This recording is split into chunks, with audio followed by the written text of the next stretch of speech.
গভীর একটা জঙ্গল। সেখানে থাকত এক শক্তিশালী ও বুদ্ধিমান সিংহ। সে ছিল সেই বনের রাজা। অন্য শিকারীরা যখন সারা দিন শিকারের পেছনে ছুটত, সিংহ ততটা খাটত না, কারণ সে বুদ্ধি খাটাত। সে জানত বিপদ যে কোনো সময় আসতে পারে। এমন একটা দিনের জন্য সে তৈরি থাকত যখন খাবার নাও মিলতে পারে। এই জন্যই সে জঙ্গলে একটা ফাঁদ পেতে রেখেছিল। একদিন দুপুরে সিংহ তার গুহায় আরামে শুয়েছিল। আজ আর বাইরে যাব না, দেখি তো ফাঁদে কিছু আটকা পড়েছে কিনা। সিংহ যখন ফাঁদের কাছে গেল, দেখল সেখানে একটা ছোট হরিণছানা আটকা পড়েছে। হরিণছানাটা ভয়ে কাঁপছিল। সিংহ ওকে দেখে খুব খুশি হল। আজ তাহলে আর খাবারের চিন্তা নেই, তোকেই খাবো। দয়া করে আমাকে মেরো না, এত ছোট আমাকে খেয়ে তোমার কি লাভ হবে? লাভ হবে না মানে?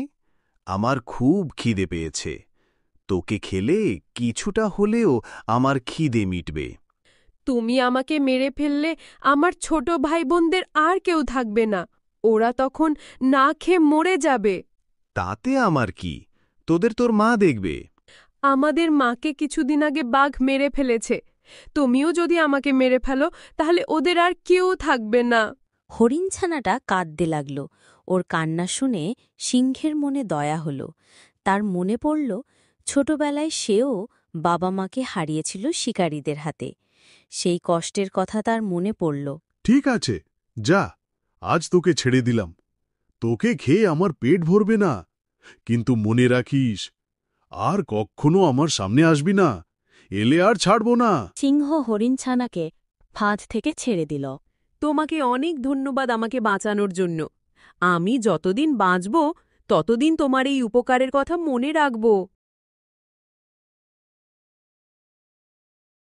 হরিণ দৌড়ে তার ভাইবোনদের কাছে চলে গেল। যেতে যেতে কিছু ফল নিয়ে গেল তাদের জন্য। আপু, তুই এসেছিস? আমরা সেই কখন থেকে তোর জন্য অপেক্ষা করছি। আজ এত দেরি হলো কেন?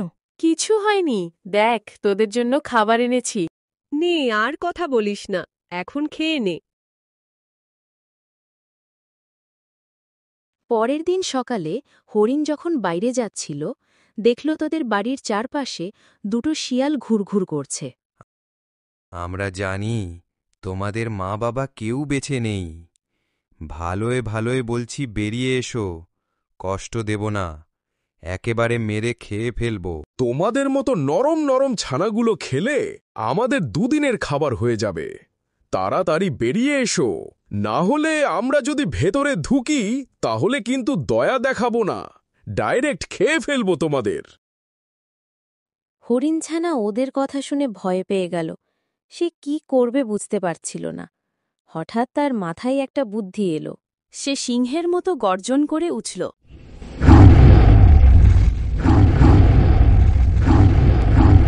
আপু, তুই এমন সিংহের মতো আওয়াজ করতে শিখলি কিভাবে?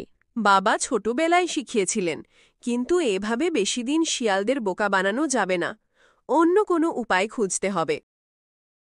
গর্জন শুনে শিয়াল দুটো ভয় পেয়ে গেল। হরিণের বাসা থেকে সিংহের মতো আওয়াজ আসছে কেন? সিংহ কোথা থেকে এলো? ওই সিংহ যদি আমাদের হামলা করে তখন কি হবে? চল পালাই। শিয়াল দুটো ভয়ে দৌড়ে পালালো। হরিণ চিন্তা করে তার ভাইবোনদের নিয়ে সিংহের গুহার কাছে গেল। কিরে, তোকে না বলেছিলাম আমার সামনে আসবি না? আবার কেন এসেছিস? একটা দরকার ছিল সিংহ মামা, তুমি আগে আমাকে সাহায্য করেছিলে, এবারও শেষবারের মতো আমাদের একটু সাহায্য করো। এবার আবার কিসের সাহায্য চাস? শিয়ালরা অনেক দিন ধরে আমাদের খাওয়ার জন্য লেগে আছে। সেদিন কোনোমতে ভয় দেখিয়েছি, কিন্তু ওরা যদি আমার চালাকি বুঝতে পারে তাহলে আমাদের হামলা করবে। তো আমি কি করব? তুমি শুধু একবার ওদের ভয় দেখিয়ে তাড়িয়ে দাও, তাহলে ওরা আর আমাদের কাছে আসবে না। ঠিক আছে, তুই যখন এত করে বলছিস, এই শেষবারের মতো তোকে সাহায্য করব। এরপর আর আমার কাছে কোনো সাহায্য চাইতে পারবি না। ঠিক আছে, এই জীবনে আর তোমার কাছে সাহায্য চাইব না, এটাই শেষবার। হরিণ তার ভাইবোনদের নিয়ে সিংহের গুহায় থাকতে শুরু করল। শিয়ালরা হরিণছানাদেরকে তাদের বাসায় না পেয়ে জঙ্গলে খুঁজতে লাগল। অবশেষে তারা সিংহের গুহার কাছে এলো। আমরা কি বোকা, একটা গর্জনের আওয়াজ শুনেই ভয়ে পালিয়ে এসেছিলাম। আশেপাশে তো কোনো সিংহের গন্ধও ছিল না। হরিণটা আমাদের বোকা বানিয়েছে। আজ আর ওদের ছাড়ব না। শিয়ালগুলো হামলা করতে এগোতেই সিংহ গুহা থেকে বেরিয়ে এসে গর্জন করল। এসব কি? এখন তো সত্যি সত্যি সিংহ আছে। হরিণটা আমাদের বোকা বানায়নি। এই হরিণছানাগুলো আমার বন্ধু, আর যদি তোমাদের কোনোদিন ওদের আশেপাশে দেখি তাহলে তোমাদের ভালো হবে না, বলে দিলাম। শিয়ালরা ভয়ে পালিয়ে গেল। তুমি অনেক দয়ালু সিংহ মামা, আমাকে আর আমার ভাইবোনদের বাঁচিয়েছ। আমরা তোমার কাছে সারা জীবন কৃতজ্ঞ থাকব। তুমিও কোনো বিপদে পড়লে আমি তোমাকে সাহায্য করব। তোর মতো ছোট হরিণ ছানা আমার মতো বনের রাজাকে কিভাবে সাহায্য করবে? সে যাই হোক, শিয়ালগুলো এখন আর তোমাদের জ্বালাতন করবে না। এবার তোমরা নিশ্চিন্তে তোমাদের বাসায় ফিরে যেতে পারো। কয়েকদিন পর হরিণ সিংহের বাড়ির পাশ দিয়ে যাচ্ছিল। সে ভাবল আড়াল থেকে একটু দেখে আসবে সিংহ মামা কেমন আছে। কিন্তু সিংহের গুহার সামনে সে কিছু মানুষ দেখতে পেল। তাদের হাতে ছিল বন্দুক। শুনেছি এই সিংহ নাকি খুব শক্তিশালী। ওকে ধরে বাজারে বিক্রি করতে পারলে অনেক টাকা পাওয়া যাবে।